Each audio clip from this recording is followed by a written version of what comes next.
आणि मी आता आमंत्रित करतो नामदार श्री मंगल प्रभातजी लोढा सर.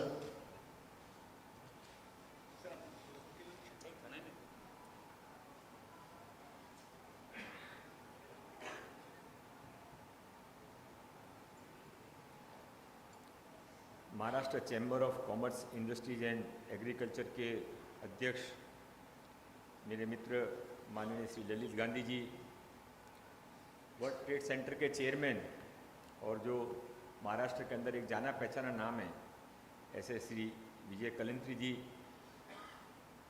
मंच पर बैठे हुए शुभांगी ताई तिरोडकर जी, करुणाकर शेट्टी जी, उमेश दशरथी जी,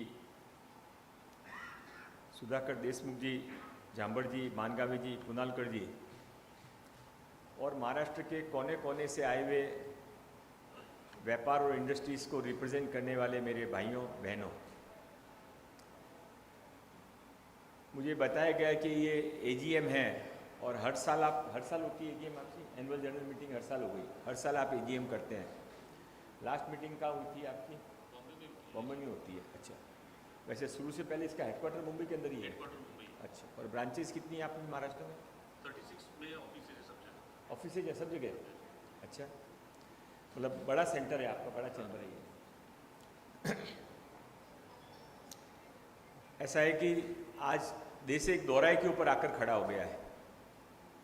दौरा ऐसा है कि एक तो पिछले 70 साल तक हमने क्या खोया क्या पाया उसका हिसाब है, और एक आने वाली पीढ़ी को हम क्या देकर जाएंगे उसका टारगेट है. मेरे को एक महीना भर हुआ है मंत्री पद स्वीकार किए हुए, 1.25 महीना हुआ है. डिपार्टमेंट आए हुए 1 महीना हुआ है. 1 महीना भी पूरा नहीं हुआ अभी. तो जब मैं, आप में से कई लोग मुझे जानते हैं, प्रकाश जी मेरे इलाके में रहते हैं, वोटर हैं मेरे, और भी कई लोग मेरे इलाके में रहते हैं. तो 27 साल से मैं एमएलए हूँ. पहली बार मंत्री बना. पहले तो मुझे ये समझ में नहीं आया कि 27 साल मेरे को इंतज़ार क्यों करना पड़ा. तो उसका जवाब यही लगा मुझे कि मेरी अच्छाई है कि बुराई है, वो ये है कि मैं आप में से एक हूँ. इस देश में शायद व्यापार करना, और वो भी खुद के नाम से व्यापार करना, शायद बड़ा गुनाह है. पर ये गुनाह करने में मुझे कभी शर्म नहीं लगी. मैंने हर समय कोई चीज़ छुपाया नहीं, दूसरे के नाम से नहीं किया, जो किया खुलेआम करता रहा. और उस बात का मेरे को प्राउड फीलिंग है. और मेरी आपसे भी सबसे कहना है कि बीच में जो एक समय आया था कि व्यापारी मतलब ये, व्यापारी मतलब वो गलत है. हम हैं तो ये सरकार है, हम है तो समाज है, हम है तो ये सारा सिस्टम चल रहा है. हम लोगों को रोजगार भी देते हैं, हम टैक्स भरने में भी कंट्रीब्यूट करते हैं, और हम हर तरीके से समाज में एक्टिव भी रहते हैं. कौन सी ऐसी प्राकृतिक विपदा है, कौन सी ऐसी समाज की ज़रूरत है कि जब आप में से बैठा हुआ, चाहे लास्ट में बैठा हुआ व्यक्ति है, चाहे आगे बैठे हुए स्टेज के लोग हैं, उनमें से किसी के कदम आगे नहीं बढ़े होंगे, किसी के हाथ खुले नहीं हुए होंगे. वो हमारे नेचर के अंदर है. हम जितना समाज से पाते हैं उसका थोड़ा बहुत कुछ समाज को देना, ये हमारे संस्कारों में शामिल है. और अब समय बदल गया, पर आप यदि भारत का इतिहास उठाकर देखें तो राजा के बाद में सबसे बड़ी वैल्यू नगर सेठ की हुआ करती थी. और राजा भी सेनापति को जितना वैल्यू करता था उतना नगर सेठ को भी वैल्यू करता था, कि उसके बिना उसका राज्य चलता नहीं था. अब हालत ये हो गई है कि व्यवसाय करना, इंडस्ट्री चलाना, व्यापार करना, हम हमारी ज़िंदगी निकाल चुके. किसी को 10 साल हो गए, किसी को 25 साल हो गए, किसी को 40 साल हो गए.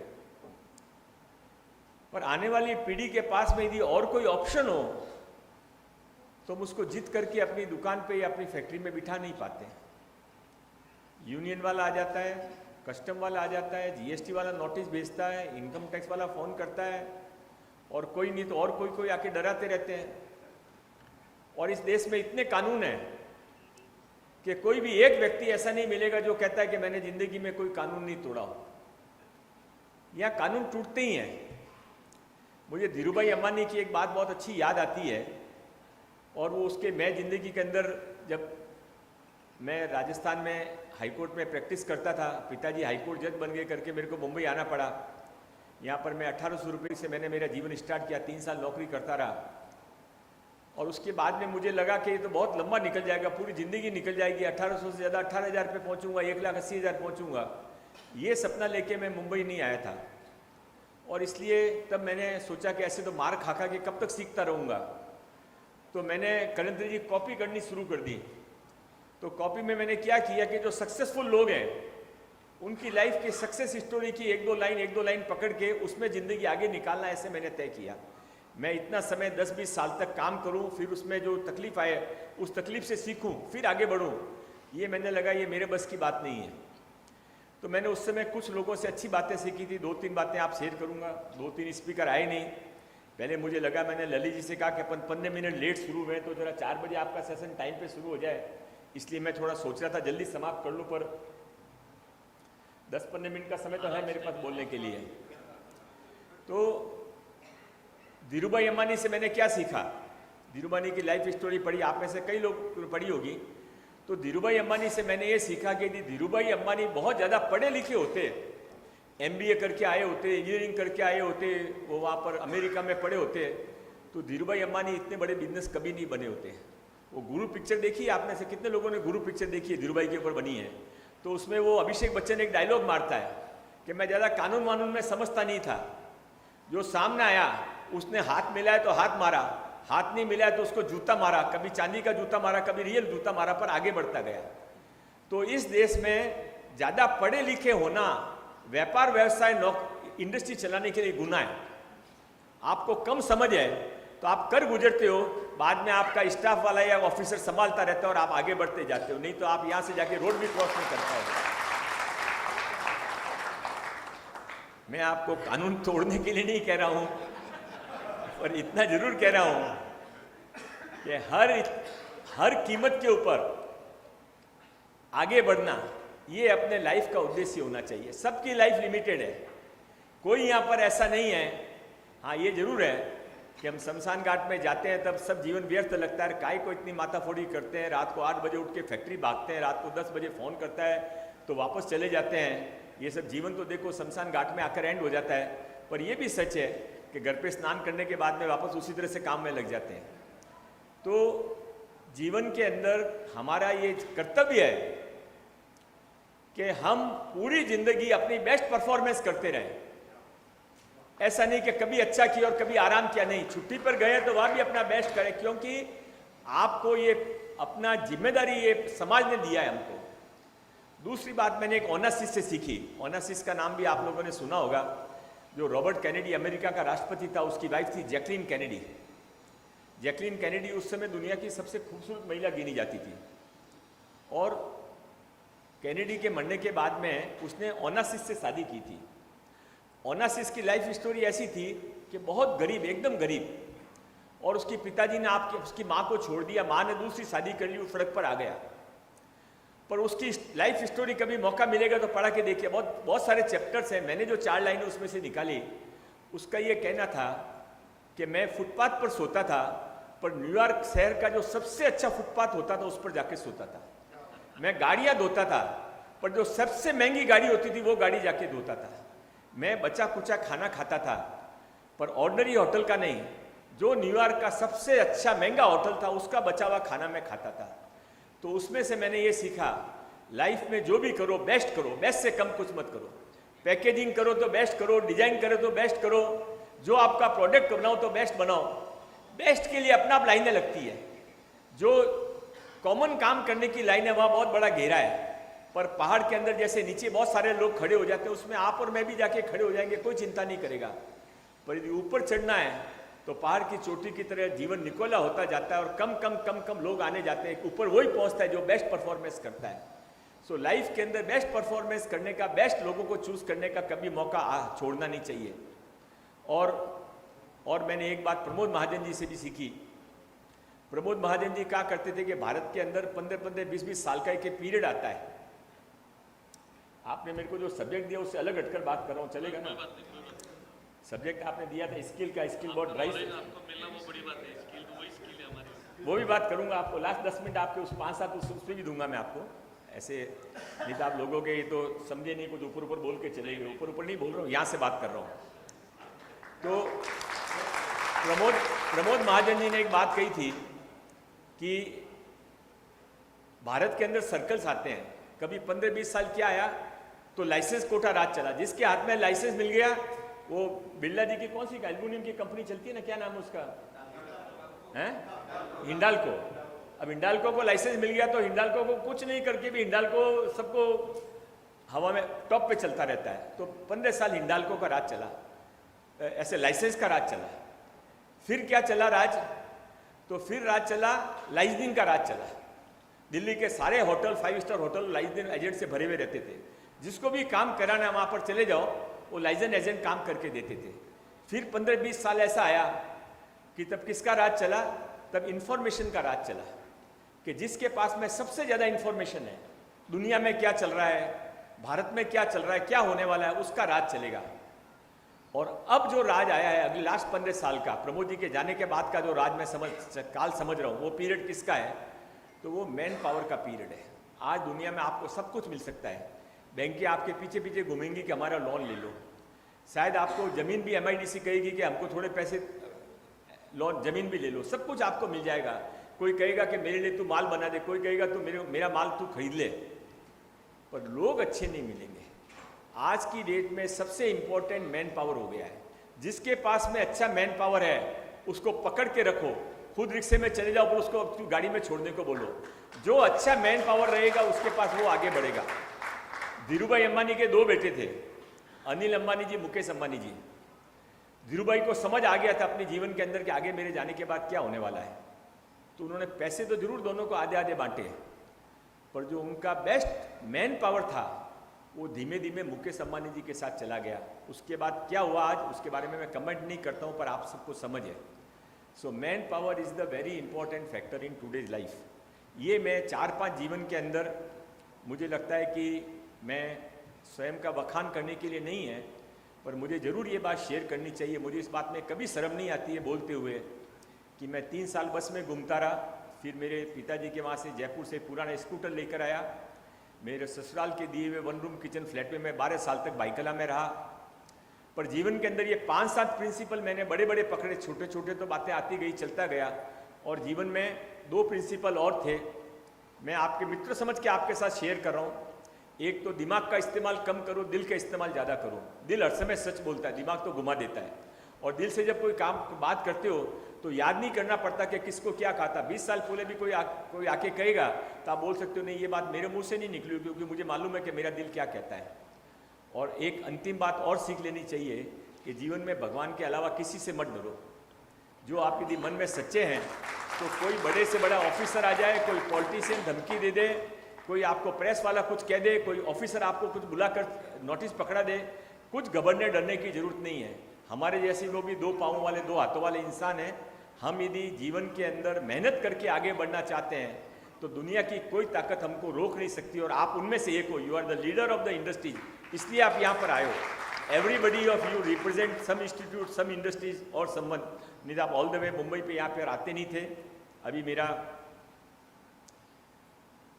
आउट ऑफ सिलेबस भाषण खत्म हुआ, अभी जो सिलेबस का भाषण है वो 2 मिनट बोलता हूँ। सिलेबस के भाषण में मुझे कहा गया था कि युवा सक्षमीकरण एवं कौशल्य विकास की भूमिका राष्ट्र निर्माण के अंदर। तो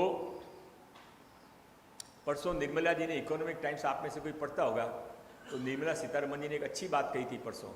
निर्मला जी ने कहा था कि भाई सरकार की लिमिटेशन है, सरकार जितना कर सकती है उतना सरकार कर रही है, पर इस देश को आगे बढ़ाना है, इस देश को मजबूत करना है, तो इंडस्ट्रीज़ को आगे आना पड़ेगा। उनका मतलब इंडस्ट्रीज में व्यापारी भी है, ट्रेडर भी है, इंडस्ट्रियल भी है, मैन्युफैक्चरर भी है।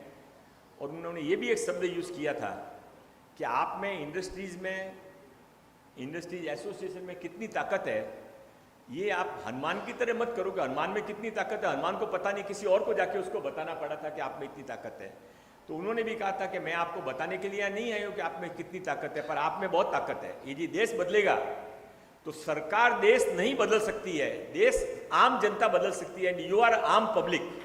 आप यदि चाहोगे, आपके मन में आएगा कि मेरा संभाजी नगर के अंदर लोगों को जॉब मिलना चाहिए। आप संभाजी नगर से आए, शायद कौन संभाजी नगर आप हैं?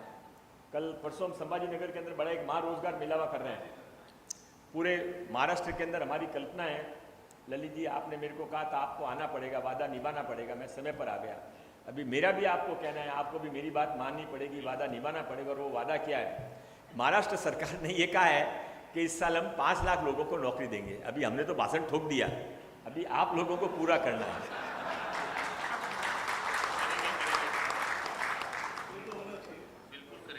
देखिए, यदि युवाओं को रोजगार नहीं मिलेगा तो देश की क्या हालत होगी।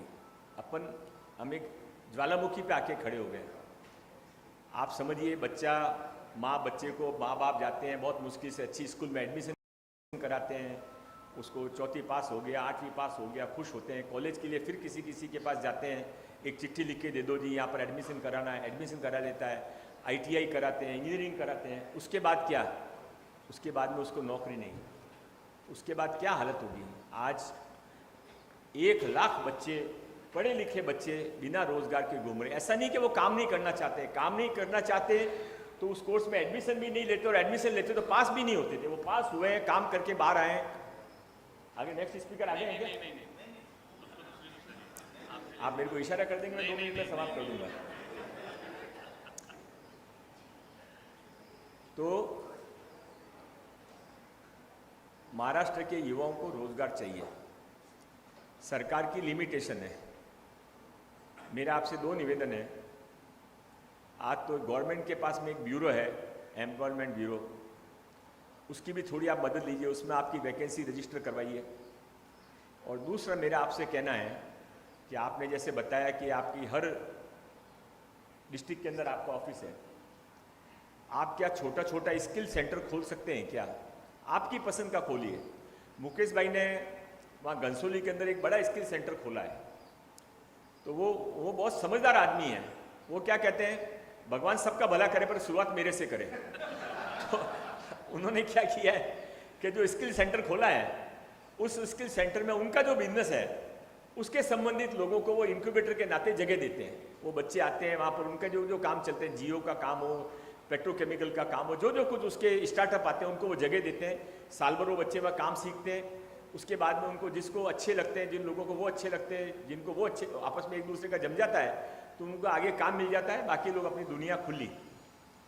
उस एक इंक्यूबेटर से कितना भला हुआ है। इसमें मुकेश भाई का भी बिजनेस सेंस है, उनका भी फायदा है कि उनको लोगों को अच्छा परखने को मिल जाता है, समझने को उनको राइट आदमी मिल जाता है। हर एक को आदमी चाहिए। मैंने पहले ही कहा कि human power is the best power now, पर ये आप भी कर सकते हैं। मेरा आप सबसे रिक्वेस्ट है कि आप कुछ लोगों को इंक्यूबेटर के नाते मदद करिए। हम अभी सब जगह इंक्यूबेशन सेंटर खोलने के लिए रिक्वेस्ट कर रहे हैं। इंक्यूबेशन सेंटर में आपको क्या करना है? मान लीजिए आपका उदाहरण के लिए पूना के अंदर आपका जो सेंटर है, मुझे लगता है पूना में से कोई आए क्या यहाँ पर? इतने लोग पूना में से आए। तो पूना के अंदर आपके वहाँ पर जो इंडस्ट्री चलती है, मान लो IT की इंडस्ट्री चलती है, ऑटोमोबाइल की इंडस्ट्री चलती है, और जो भी इंडस्ट्री चलती है, देखिए ये उस इंडस्ट्रीज वालों के लिए आप एक छोटा सा इंक्यूबेशन सेंटर 10 केबिन का, 20 केबिन का करिए। उनसे थोड़ा कॉस्ट टू कॉस्ट चार्ज भी करिए, फ्री मत दीजिए। पर यदि आप उसमें से कुछ लोगों को करेंगे तो आपको इंडस्ट्रीज एसोसिएशन के नाते आपने जो जीवन का अमूल्य समय दिया है उसको भी आप सार्थक करेंगे, और उन बच्चों के लिए भी होगा। और ये यदि हम कर पाए, यदि हमारी पब्लिक इमेज को हम थोड़ा इम्प्रूव कर पाए, तो फिर किसी के बाप की हिम्मत नहीं है कि हमारी यहाँ रेड कर सके, कि हमको बिना मतलब तंग कर सके। हमको तंग और रेड इसलिए करते हैं क्योंकि पब्लिक सिंपैथी हमारे साथ में चलते हुए समय के समय कम हो गई। If you do little more social work, we are helping ourselves. यदि हम समाज के लिए करते हैं तो उसके बाद में हमारी इमेज, ललित जी, पक्का इंप्रूव होगी। हम सब लोगों को मिलकर इसके बारे में सोचना चाहिए। जिनकी बड़ी इंडस्ट्रीज हैं वो 4-5 लोगों के साथ में मिलकर कर सकते हैं, एसोसिएशन वाले कर सकते हैं, और डिपार्टमेंट पूरा आपके इसके साथ में रहेगा। आप यदि काम करना चाहते हैं तो 100% डिपार्टमेंट अपने आपके साथ में रहेगा। मैं मलबा हिल से MLA हूँ। मैं चैरिटी बिगिंस एट होम, तो मैं मेरा खुद का उदाहरण ज़्यादा दूंगा। तो मैं वहाँ पर लोढ़ा फाउंडेशन करके हमारा एक फाउंडेशन चलता है, उसमें बहुत काम करते हैं। आप में से कई लोगों को शायद जानकारी होगी। बच्चों को पढ़ाते हैं, मेडिकल चलाते हैं, सारे कुछ सब कुछ चलाते रहते हैं। सीनियर सिटीजन के लिए चलाते हैं, महिलाओं के लिए चलाते हैं, विधवाओं के लिए चलाते हैं। तो कभी कभी हमारे जो जिस बिजनेस में मैं पहले इन्वॉल्व था, अब तो मैं नहीं हूँ, लोढ़ा बिल्डर करके हमारे परिवार का बिजनेस था, 4 साल पहले मैं उसमें से बाहर निकल गया। तो उस बिजनेस में मेरे को कहा जाता है कि भाई आप ये सब क्यों इतना खर्चा करते हो, लोग तो ऐसा चुनाव आएंगे तभी देख लेना, जो आपको करना है कर लेना।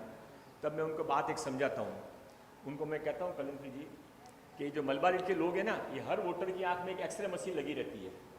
नॉर्मल एक्सरे मशीन होती है, तुरंत रिजल्ट निकाल देती है। ये जो एक्सरे मशीन है 5 साल में एक बार रिजल्ट निकालती है, पर पक्का रिजल्ट निकालती है। और इसके लिए मैं एमएलए बना हूँ करके मेरे बिजनेस के अंदर मेरे को फायदा हुआ है, मैं बोलूँ कि नहीं बोलूँ लोगों को पता है। इसलिए मैं यदि सोसाइटी को पे बैक कभी नहीं करूँगा तो ये मेरा ब्याज के साथ में हिसाब चुका देगी। और ये मैं मेरी रेस्पॉन्सिबिलिटी समझ के मैं ऐसा नहीं कर रहा हूँ, मैं मेरी जिम्मेदारी कर रहा हूँ। ये बात मैं आपसे भी रिक्वेस्ट इसीलिए करता हूँ कि आप में जो भी बिजनेस के अंदर अफोर्ड कर सकते हैं सब आप समाज को वापस पे बैक करते हैं, करना अलग अलग तरीके से करते हैं, ऑलरेडी करते हैं। थोड़ा और विजिबल तरीके से करिए, थोड़ा ऐसे लोगों के लिए भी करिए जो आपके डायरेक्ट संपर्क में नहीं है। और यदि ऐसा आप करेंगे तो जो गुडविल आपको मिलेगी, जो सेटिस्फेक्शन आपको मिलेगा वो अनबिलीवेबल होगा। मतलब ये जो सारे कोई जाके आदिवासी इलाके के अंदर जीवन निकाल देता है, कोई क्या क्या करता है, मतलब सारे उदाहरण हैं। अभी घड़ी आगे बढ़ रही है इसलिए मैं ज़्यादा अपनी बात को 10 मिनट लास्ट में क्वेश्चन आंसर के लिए है तो इस बात को मैं शॉर्ट करता हूँ। स्किल सेंटर में खोलिए, स्किल सेंटर चल रहे हैं उनको अच्छा करिए। ललित गांधी जी ने मदद की। पहले तो मैं सोचा था कि कह रहे मेरे को स्वागत करने के लिए बुलाया, यहाँ बुलाए तो इन्होंने मेरे को शिकायतें भी कर दी कि हमारे स्किल सेंटर के लोगों को पैसा नहीं मिला है, ये हो गया वो हो गया। वो सारी बातें भी आपकी संभाली जाएगी आगे आने वाले समय में। जो स्किल सेंटर अच्छे काम करेंगे, मेरी व्यक्तिगत जिम्मेदारी, उनमें से किसी को इस बात का बाद में रिपेंट नहीं होगा कि मैंने क्यों ये स्किल सेंटर का काम शुरू किया। We are duty bound, we are doing our work. हम आपके एहसानमंद रहेंगे यदि आप युवाओं को रोजगार दिलाने के लिए अपना कुछ समय, पैसा, कुछ अपनी स्किल लगाते हैं। दूसरा, मेरे पास एक छोटा सा डिपार्टमेंट और है, छोटा बना टेम्परेरी डिपार्टमेंट है, वो है महिला बाल विकास। अभी कोई महिला मंत्री नहीं है इसलिए मेरे पास में है, जब महिला मंत्री आ जाएगी तो चला जाएगा, पर जब तक है तब तक उसके साथ में न्याय करना चाहता हूँ। तो हमारे पास में 1,10,000 आंगनवाड़ियाँ हैं और 300 के करीब हमारे महिला बाल सुधार गृह हैं। मैं 2-2 मिनट में दोनों के बारे में रिक्वेस्ट करता हूँ, जिसको नहीं लगे वो कोई बात नहीं है, छोड़ देना, पर जिसको छू जाए, आप में से 5 लोग भी तैयार हो जाएंगे तो मेरे को लगेगा कि मेरा आना सफल हो गया। स्वार्थ की बात है, मेरे स्वार्थ की बात है, एज ए मंत्री मेरे स्वार्थ की बात है, व्यक्तिगत स्वार्थ नहीं है, पर मेरा व्यक्तिगत मंत्री का स्वार्थ है। तो 2 बातें मैं रिक्वेस्ट करता हूँ। एक आंगनवाड़ियाँ झोपड़पट्टी में होती है और झोपड़पट्टी में बच्चों की कैसी देखरेख होती है आपको पता है। आंगनवाड़ी के यदि आप लोग एक आंगनवाड़ी एडॉप्ट करते हैं, एक आंगनवाड़ी में आप एडॉप्शन का मतलब क्या है, आपका वहाँ एडॉप्शन पॉलिसी के अंदर आपको जो आपका नाम वाम जो लगना है वो सब लगेगा, पर आपको करना क्या है। तो उसमें आंगनवाड़ी के अंदर महीने में एक बार छोटा 50-60 बच्चे रहते हैं, उनका मेडिकल केयर, बच्चों को कोई काउंसलिंग के तुम बच्चे बड़े होकर क्या करोगे, बच्चों के माँ बाप को थोड़ा समझाना। मेरे हिसाब से इसका महीने का खर्चा 20,000 के आसपास से ज़्यादा नहीं आता है। यदि आप लोग कोई आंगनवाड़ियों को अडॉप्ट करना चाहते हैं तो will be more than happy, बहुत अच्छा लगेगा आप आंगनवाड़ी अडॉप्ट करें। देखिए ये बच्चे हैं, ये भारत का भविष्य है। अपने बच्चे यदि मजबूत तैयार नहीं होंगे तो भारत का क्या होगा। आप समझिए कि यदि आने वाले समय के अंदर ये कमजोर भारत तैयार हो गया तो आप और मैं पैसे तो बहुत कमा लेंगे, पर अपने आने वाली पीढ़ी का क्या होगा। और इसके लिए ये भारत सुरक्षित रहे, भारत बहुत लोगों का टारगेट है। मोदी जी अकेले सब कुछ नहीं कर सकते हैं। मोदी जी, मैं पॉलिटिकल भाषण नहीं करना चाहता हूं, बट ठीक है मैं छोड़ देता हूं, मेरा समय भी जा रहा है तो मैं मेरे काम की बातें ज़्यादा कर लेता हूं। बट मेरा मानना है कि वो एक भारत के रूप अंदर एक मसीहा के रूप में आए, उनका कुछ व्यक्तिगत स्वार्थ नहीं है और लोग समझते हैं कि वो पॉलिटिकली बहुत होशियार हैं, पर उससे ज़्यादा बड़ा वो देश की चिंता करते हैं। कोई उनसे पूछे कि लद्दाख के सीमा पर जाके सड़क बनाने से क्या फ़ायदा होने वाला है, वो उधर में नागालैंड के अंदर जाके ब्रिजेस बनाने से क्या फ़ायदा होने वाला है, क्या पूरे नागालैंड में असम मिला के 1 या 2 सीट आती हैं। और उनको मालूम है कि देश को सुरक्षित करने के लिए ये लॉन्ग टर्म इन्वेस्टमेंट जरूरी है। इसलिए आज हमको ऐसा प्रधानमंत्री मिला है।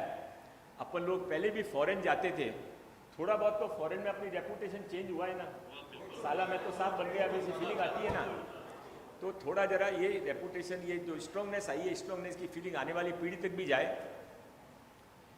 आप कोई आंगनवाड़ी जो भी आप में से एडॉप्ट करना चाहें, आप मेरे से डायरेक्ट भी संपर्क कर सकते हैं। कोई मेरे को व्हाट्सअप करेगा तो मैं उसको वेलकम करूंगा, बहुत वेलकम, बहुत अच्छा लगेगा यदि आप ये करेंगे। जितना 1 साल के लिए करें, 2 साल के लिए करें, बाद में आपको लगे वो भी बातें मीठी मीठी करता था, पर पॉलिटिकल आदमी था, ऐसा फंसा के चला गया, तो 1 साल के बाद छोड़ देना। अच्छा लगेगा तो 5 साल तक चलना। मेरा नंबर लिख लीजिए, जो भी लिखना चाहते हैं आप व्हाट्सअप करना, खाली मैं अटेंड नहीं कर पाऊंगा, 9820021592। रिपीट करता हूँ 9820021592। जब से मोबाइल आया मेरा कोई मैंने पीए नहीं रखा हुआ था, मोबाइल मेरा खुद ही उठाता था। मंत्री बनने के बाद बंद करना पड़ा, अभी व्हाट्सएप से काम चलाता हूँ, फोन रिसीव नहीं कर पाता हूँ। अन्यथा मत लेना, पर आपके हर कॉल का मैं अटेंड करूंगा। तो दूसरा पॉइंट, लास्ट पॉइंट। हाँ जी, very good, heads off to. एक भाई उनको बोलने दीजिए फिर आपको पूरा बहुत वेलकम करेंगे। ये देखिए समाज ऐसे ही चलता है ना, बाकी भारत में है क्या।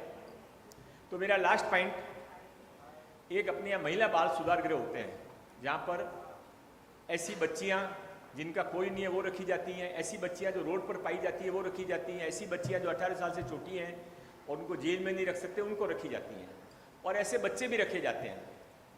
अभी इस बार मैं गोविंदा खेलने के लिए डूंगरी के बाल सुधार गृह में गया, तो बच्चियों के साथ गोविंदा फोड़ रहे थे, मैं भी उनके साथ में गोविंदा फोड़ने के लिए गया था। तो मैंने उनसे पूछा, बेटा क्या करोगे तुम इसके बाद में? तो दोनों सब एक दूसरे का मुंह देखने लग गई। तब मुझे समझ में आया कि क्या करेगी, जब ये इसके घर वाले है ही नहीं तब तो ये आके रह रही है। कोई इसकी चिंता करता तो महिला बाल सुधार गृह में आधी जेल में आकर क्यों रहती। तब मेरे मन में आया कि यह जब बच्ची 18 साल की हो जाएगी, इसके बाद में यहाँ तो हम उसको रखेंगे नहीं, ज़्यादा 1-2 साल और रखेंगे। उसके बाद ये बच्ची बाहर जाके क्या करेगी, किन हाथों में जाएगी, कैसे ज़िंदगी गुजारेगी।